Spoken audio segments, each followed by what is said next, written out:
সবাইকে স্বাগত জানিয়ে একটা নতুন ব্লগ নিয়ে আবার চলে এলাম তোমাদের সামনে। আর দেখো একদম সকাল সকাল ব্রেকফাস্ট নিয়ে তোমাদের সামনে চলে এলাম।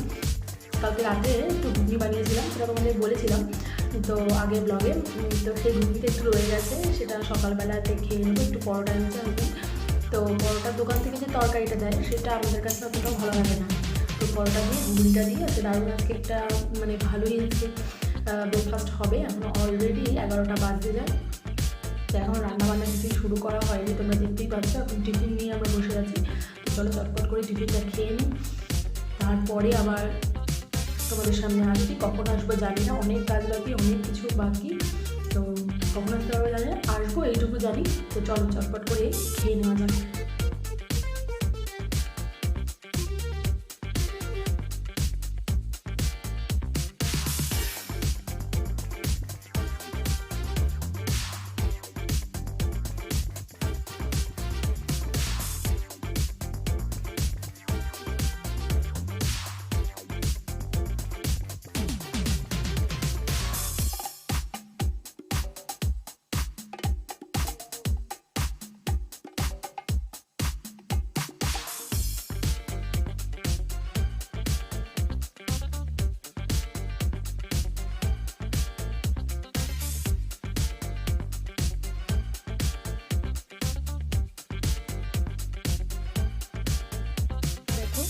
সকালের খাবার দাবার খাওয়া হয়ে গেছে, এবার চলে এলাম বিছানার চাদর টাদরগুলো পাল্টাবো আজকে। ওই জন্য বিছানা চাদরটা একটু দেরি করেই পাল্টাচ্ছি। ছেলে গেছে পাশের বাড়িতে খেলতে, হাজব্যান্ড বেরিয়ে গেছে, আর আমি এই ফাঁকে চটপট করে কাজগুলো করে নিই। ও থাকলে তো একটু আমাকে কাজ করতে দেয় না, সেটা তো তোমরা দেখতেই পাও। আর অনেক দিন হলো আমার বিছানা চাদর বালিশের ওয়্যারগুলো সমস্ত পরিষ্কার করতে হবে। তো আর এছাড়াও আমার পিরিয়ডের পর পরিষ্কার করা হয়নি, তো পিরিয়ড শেষ হয়েছে, এবার আমি সব কিছু পরিষ্কার করব। আর আমাদের জানো তো তোষকটা একটু ছোট, মানে আমাদের আগে চৌকি ছিল যখন আমার বিয়ে হয়, তো সেই চৌকির মাপে আর কি তোষকটা বানানো ছিল, কিন্তু পরে বাবা তো খাট দিয়েছে, তো সেই জন্য তখন আর তোষকটা আর বানানো হয়নি। ওই জন্য একটা কম্বল ছিল, সেই কম্বলটাকে ভাঁজ করে ওই পাশে দিয়ে রেখেছি। তো একটা তোষক বানাতে হবে, বানাবো করে আর করা হয় না, জানো তো। আর এই যে হলুদ কালারের পিলো কাভার দুটো দেখছো, এই কাভার দুটো না আমার মা আমাকে বানিয়ে দিয়েছে, জানো তো। এখানে যে কটা পিলো কাভার দেখছো সব কটাই আমার মা বানিয়ে দিয়েছে। এই দুটো নতুন, মা সেইখানে মানে কদিন আগে গিয়েছিলাম তখন মা আমাকে দিয়েছে। তো পিলো কাভার আছে দুটো, বড় বালিশের পিলো কাভার দুটো, একটা ছোট বালিশ মানে আমার ছেলের বালিশের পিলো কাভার, আর একটা রয়েছে কোল বালিশের। তো কোল বালিশের আরেকটা বানিয়ে দেবে বলেছে। আর ছোট বালিশের পিলো কাভারটা জানো তো একটু বেশি ছোট হয়ে গেছে, মা মাপটা বুঝতে পারেনি। তো চলো আমি চটপট করে এবার বিছানা গুছিয়ে নিই, আবার কিছুক্ষণ বাদে তোমাদের সাথে। Good afternoon guys, Rupa's daily লাইফে তোমাদের সবাইকে স্বাগত জানিয়ে একটা নতুন ব্লগ নিয়ে চলে এলাম আবার তোমাদের সামনে। আর এখন বাজে পুরো একটা, একদম ঘড়ির কাঁটা একদম একের ঘরে। আর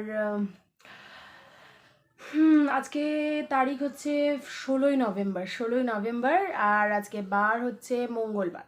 তো ব্লগটা তো অনেকক্ষণ আগে থেকেই স্টার্ট করে দিয়েছি, বাট এখনও পর্যন্ত মানে তোমাদের সামনে আসতে পারিনি। তো এই এলাম তোমাদের সামনে, দেখে বুঝতে পারছো স্নান হয়ে গেছে আজকে একদম, স্নান করে নিয়েছি। ছেলে গেছে খেলতে, ওই জুই পাশের বাড়িতে খেলতে গেছে। আর আজকে রান্না সেরকম কিছু করিনি, রান্না করেছি আজকে একটু হ্যাঁ মুসুর ডাল তো আমাদের খাওয়া বারণ, মুগ ডাল, কাঁচা মুগের ডাল করেছি। আর করেছিলাম আলু ভাজা, করেছিলাম বলতে করছি, এখনও করছি, আলু ভাজাটা হচ্ছে কড়াইতে। আর ছেলের জন্য খাবার করা হয়ে গেছে, ভাত, মুগের ডাল আর আলু ভাজা, এটাই আজকে আমাদের মেনু। একটু ডিম ভেজে নেবো, ব্যাস হয়ে যাবে।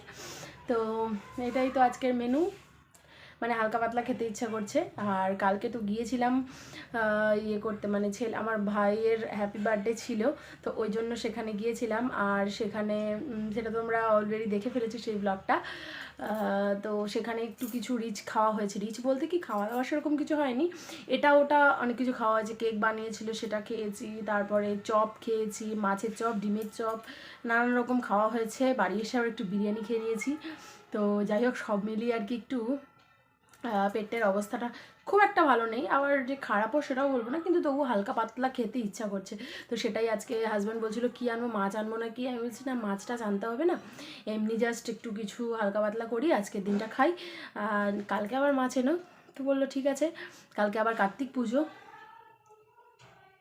কালকে কার্তিক মাস যাচ্ছে, মানে কার্তিক মাসের সংক্রান্তিতেই কার্তিক পুজোটা হয়। আমার বাড়িতেও হওয়ার কথা ছিল, বাট আমার বাড়িতে 3 বছর হয়ে গেছে যদিও, কিন্তু আমাদের মধ্যে আমার শ্বশুরবাড়িতে নিয়ম আছে 4 বছরে উদযাপনের পুজো করে। তো আমার এই বছর হবে না, তো সেই জন্য এই বছর আমি পুজোর দিন মানে কালকে পুজোটা করব না, এই বছরই পুজোটা হবে, কিন্তু সেটা আমার শ্বশুরবাড়িতে হবে। আমার শাশুড়ি মায়ের আবদার ছিল যে কোনো এক বছর 3 বছরের মধ্যে বা এই 4 বছরের মধ্যে যে কোনো একটা বছর পুজোটা বাড়িতে করতে। প্রত্যেক বছরই এখানে পুজো হয় আমি যেখানে থাকি সেখানে, কিন্তু শাশুড়ি মায়ের এটা আবদার, তো মায়ের আবদার রাখতে আমরা ঠিক করেছি এবার পুজোটা বাড়িতেই করব, অন্য কোনো একটা ভালো দিন দেখে। আজকের দিনটাই করব না, কালকের দিনটাই আর কি, কারণ কালকে আমার হাজব্যান্ডের এমনিতে অনেক পুজো থাকে, তো সেই জন্য অত হেডেক নিয়ে পারা যাবে না, তো সেই জন্য হচ্ছে একবারে বাড়িতেই করব, আর অন্য দিন করব, অন্য সময় করব মায়ের আবদার রাখতে। তো এটাই ঠিকঠাক করা হয়েছে আপাতত। আর আমার বাপের বাড়িতেও পুজো হওয়ার কথা ছিল, যেহেতু দাদার এবছর 3 বছর হচ্ছে, কিন্তু এবছর দাদা করবে না পুজোটা, হালকা করে করবে, নেক্সট ইয়ার হয়তো বড় করে করবে, জানি না ওর কি মানে মাথায় আছে আমি জানি না, কিন্তু আমাকে যতটুকু বলো ততটুকুই। তো যেহেতু পুজো হচ্ছে না সেহেতু আমি যাব না। আর আলু ভাজাটা চলো দেখে আসি, আর আবার কিছুক্ষণ বাদে তোমাদের সামনে ফিরে আসছি। আবার কোথায় আছি?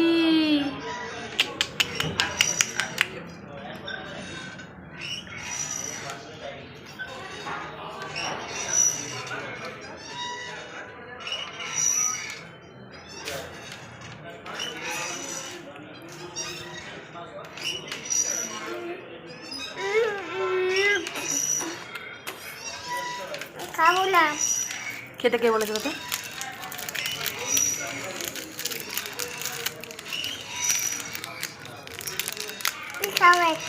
আমি খাবো না, রেখে দিই, পরে খাবি। চকলেটটা নিল কিন্তু খেলো না। তো অনেকক্ষণ বাদে তোমাদের সামনে এলাম, সারা সন্ধ্যের একটু শরীরটা ম্যাজম্যাজ করছিল না, ঠান্ডা পড়ে গেছে তো বুঝুই তো, ভালো লাগছিল না, তো সেই জন্য এখন মোটামুটি 9:30 পৌনে 10টা বেজে গেছে, একটু ওপরে এসেছি, দোলনা একটু দুলছি, এই যে ইনি একটু বায়না করলেন দুলবেন বলে, তাই জন্য নিয়ে এলাম, দোলনায় দুলছি। আর আজকে তো সেরকম কিছু তোমাদের সাথে শেয়ার করতেই পারিনি, তো কালকে ব্লগটা কালকে কন্টিনিউ হবে, ঠিক আছে? তোমরা দেখতে থাকো ব্লগ। গুড মর্নিং গাইস, তো কালকে ব্লগটা অনেকটাই ছোট হয়ে গেছিলো, মানে আর কি, তো কালকের ব্লগটা না আমি সারাদিনে খুব একটা শ্যুট করতে পারিনি, তো সেই জন্য আর কি অনেকটা শর্ট হয়ে গেছিলো, তাই ভাবলাম আজকে একটু কন্টিনিউ করে দিই, যেটা তোমাদের কালকে রাত্রেও বলেছিলাম। তো এখন দেখো একদম আমি চলে এসেছি আমার ফ্রিজ নিয়ে, একদম এখন সকালবেলা, এখন মোটামুটি 8:15 বাজে। দেখো ফ্রিজটার অবস্থা খুব বেহাল হয়ে গেছে, তো সেগুলোকেই এখন পরিষ্কার পরিচ্ছন্ন সব কিছু করবো, সব বের করে নিয়েছি। তো চলো, তাই ভাবলাম তোমাদের সাথে একটু শেয়ার করি কীভাবে কি আমি ফ্রিজটাকে পরিষ্কার করি। বাকি আমি অ্যাকচুয়ালি দেখো ফ্রিজের যে প্লেটগুলো হয় আর কি, ইয়েগুলো পার্টিশানগুলো, সেগুলোকে বের করে নিই, সেগুলোকে ভালো করে স্কচ ব্রাইট দিয়ে সার্ফ দিয়ে ধুয়ে পরিষ্কার করে রেখে দিই। আর এখানে যেগুলো র্যাকগুলো আছে ওই র্যাকগুলোকেও বের করে সেমভাবে পরিষ্কার করি। তো এইভাবে আমি ফ্রিজটা পরিষ্কার করি আর পুরো ফ্রিজটাকে ভালোভাবে মুছে নিই। তো এটাই আমার ফ্রিজ পরিষ্কার করার নিয়ম। তো এদিকে দেখো, এদিকে আমি এই যে এইটা দেখো, এইটাকে আমি এখানে সবজি টবজি এগুলো সব বের করে নিয়েছি, এখানে অল্প কটাই সবজি ছিল, সবজিগুলোকে সব একটা প্লাস্টিকে করে নিয়েছি। এবার এর ভেতরে যে এগুলো থাকবে, মানে এই যে এইগুলো জিনিসগুলো আছে সেগুলোকে আমি সব বের করে নেব, বের করে একটা সাইডে রেখে নেব, তারপরে নেক্সট কাজটা শুরু করব। আর ফ্রিজে কিছু তরকারি ছিল যেগুলো ফেলে দিয়েছি, লাগবে না, সেগুলো বাসনগুলো আগে ধুয়ে নেব, তারপরে আমি এই র্যাকট্যাকগুলো ধোয়ার কাজটা স্টার্ট করব। তো চলো তোমরা আমার সাথে থাকো আর দেখতে থাকো আমি কীভাবে আমার ফ্রিজটা পরিষ্কার করি।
আর দেখো এখন মুছে টুছে নিয়ে মোটামুটি পরিষ্কার করে নেবো, আর এগুলো দিতে হবে, অনেক কিছু এখনো কাজ বাকি।